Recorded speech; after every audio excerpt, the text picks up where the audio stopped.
Israel की वहशियाना कार्रवाइयां, मासूम बच्चों और औरतों का कत्लेआम, गजा में फलस्तीनियों की सरेआम नस्लकुशी। मुस्लिम ममालिक क्यों खामोश हैं? मजीद कितने बच्चे और औरतें मरने का इंतजार करेंगे? हमास के सरबराह ने इस्लामी ममालिक को झंझोड़ दिया।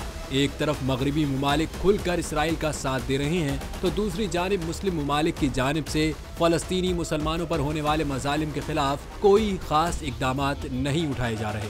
मकबूजा फलस्तीन की मज़ाहमती तंजीम हमास के सरबराह इस्माइल हानिया ने गजा पर इसराइल की जानिब से ढाई जाने वाली बर्बरियत पर मुसलमान ममालिक से मुदाखलत की अपील करते हुए कहा कि इसराइल गजा में कत्लेआम कर रहा है, बच्चों, औरतों और बुजुर्गों को शहीद करके अपनी खूनालूद शर्मनाक तारीख का एक और सफ़ा लिख रहा है। उन्होंने अरब और इस्लामी ममालिक से इसराइली मजालिम के खिलाफ मुदाखलत करने की अपील की और कहा कि हम अपनी मज़ाहमत जारी रखेंगे जब तक हमारे बच्चों को आज़ादी न मिल जाए। मगरबी ताकतों की ईमा पर इसराइल की जानिब से गजा में फलस्तीनियों का कत्लेआम जारी है।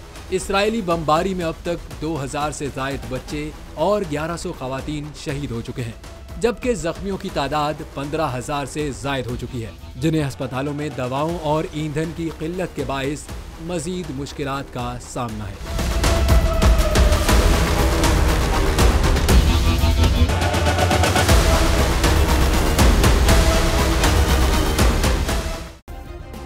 सब्सक्राइब करें और बेल दबाएं ताकि कोई खबर रह न जाए।